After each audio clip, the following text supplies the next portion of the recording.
Ikke rigtigt. Okay. Det vil jeg sige. Ved du, hvor mange, der har røget hash i Danmark, sådan cirka? Nej, jeg tror, det er meget mere, end man lige går og tror, der har stiftet bekendtskab med det. Ikke? Okay. 30-40 personer måske. Ja. Ved du, om hash er farligt? Jeg ved, at hash er farligt på sin egen måde. Det er ikke dødeligt, som for eksempel det stof, der er i smøger, rent faktisk er i sig selv er farligere end hash, men til gengæld så er hash det med, at det leder videre til andre ting. Ja. Kender du nogen, der ryger hash? Ja. Det gør. Det gør jeg. Har du haft venner med en ekstrem oplevelse af hash, f.eks. en psykose? Jeg har haft venner, som har gjort nogle rigtig, rigtig dumme ting under påvirkning, som har kostet fængselsdomme og sådan noget. Okay. Har du været på tæt hold med hash? Har du været inde på Christiania eller inde i en rygeklub? Eller? Jeg har været på Christiania, jeg har siddet med folk, der ryger og sådan noget. Jeg har også set folk pille ting op af lommerne, men altså det er ikke noget, som den forstand, så er det direkte også på tæt hold og gjort alt muligt med. Jeg har været på Christiania og besøgt den, men altså så ser man jo selvfølgelig sit, men ikke med det. Okay. Hvad synes du om legalisering af i Danmark? Med for eksempel en coffee shop nede i Asnes Center, hvor der er folk, der kan gå ned og købe det. Ja, jeg ved det. Jeg er ikke en stor fan af det, fordi at der måske så sker en større udbredelse af det, fordi det så bliver det lige pludselig lovligt, og der er en effekt af det, som er indlæringsevnen, den stiger altså ikke af, at man ryger hash. Men jeg ved ikke, om det er farligt, men der er nogle ting forbundet med det, som jeg synes måske er lidt uheldige i forhold til legalisering. Ja, hvad synes du, altså, hvis der var en legalisering i Danmark, hvad synes du så aldersgrænsen den kunne være for folk, der gerne vil have hash, kunne være 18? Hvis det endelig skulle være legalisering, så skulle den følge alkohol, fordi hash er på linje med alkohol i den her forstand. Så.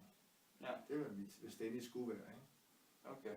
Hvad synes du om en medicinsk legalisering, så folk, der for eksempel har ondt i ryggen, kan gå ned og købe det? Jeg vil sige, medicinsk legalisering, det er en anden snak, synes jeg, fordi der er en anden baggrund for det. Men så skal der bare være meget styring med det, så det ikke bliver, det kan altid udnyttes, men så det man mindsker det i hvert fald. Yes, tak fordi du kom. Det var så let. Yes.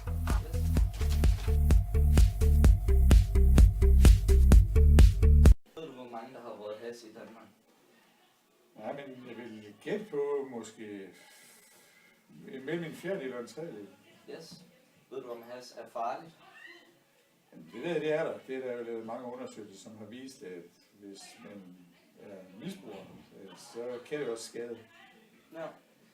Kender du nogen, der ryger hash? Ja, det gør jeg også. Yes. Har du haft nogle venner med en ekstrem oplevelse med hash?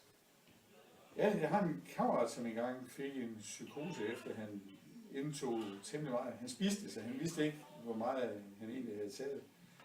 Og han blev faktisk så psykotisk af det, så han var sengeliggende i flere uger, hvor de psykiatrisk behandling. Det var ikke så rart at opleve. Faktisk. Sådan, hvor han så mennesker, der kom ind, og som Nej, ikke var der? Nej, det var sådan angstprovokerende for ham. Han kunne ikke gå ud på gaden, han blev simpelthen bange. Altså, jeg tror, han blev bange for at eksistere, bange for livet. Så han murede sig simpelthen ind i sin lejlighed. Okay. Har du været på tæt hold med hash, med nogen for eksempel, der har solgt hash, eller du har været inde et sted, hvor de har solgt hash? Altså, jeg tror, det tætteste, jeg var på, det er måske en tur på Christiania for 25 år siden, eller sådan noget. Det er længe siden. Det var dengang, hvor det var sådan åbenlyst, i hvert fald på Christiania. Der kunne man bare købe det, også til det pushersyn. Ja. Hvad synes du om legalisering i Danmark, så man kan gå ned i en coffee shop og købe hash helt lovligt?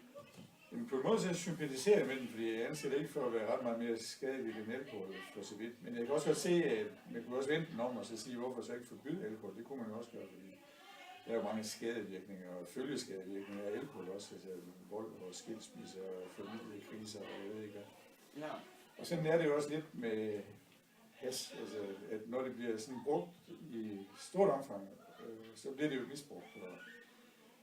Men altså på den anden side, så vil jeg også sige, at det forbud, som vi har, som det ser ud nu, altså det rører jo åbenbart ingenting. Altså det er jo let at skaffe, og så det kan man jo bare finde på gaden, hvis man vil. Ja. Jeg synes, at det største problem ved det, det er nok, at alle de der penge, der er omkring omsætningen af salg af hash, de ryger i kriminelle lommer. Og det kunne man jo så undgå ved en legalisering. Ja, det kunne man. Så kunne staten få en indtægt i stedet for. Ja, det er det. Hvad synes du om en medicinsk legalisering, så folk, der har ondt i ryggen, de kan gå ned i en coffeeshop, i stedet for at alle folk, der nu bare vil ryge hash, de kan gøre det, men så er det kun af folk, der har ondt, i stedet de kan gå ned og ryge hash. Hvad synes du om det? Jeg synes, man kender til det. Jeg synes, at umiddelbart, det er en rigtig god idé, fordi det faktisk lindrer folk, der har nogle kroniske sygdomme, og man har gode erfaringer med det fra USA.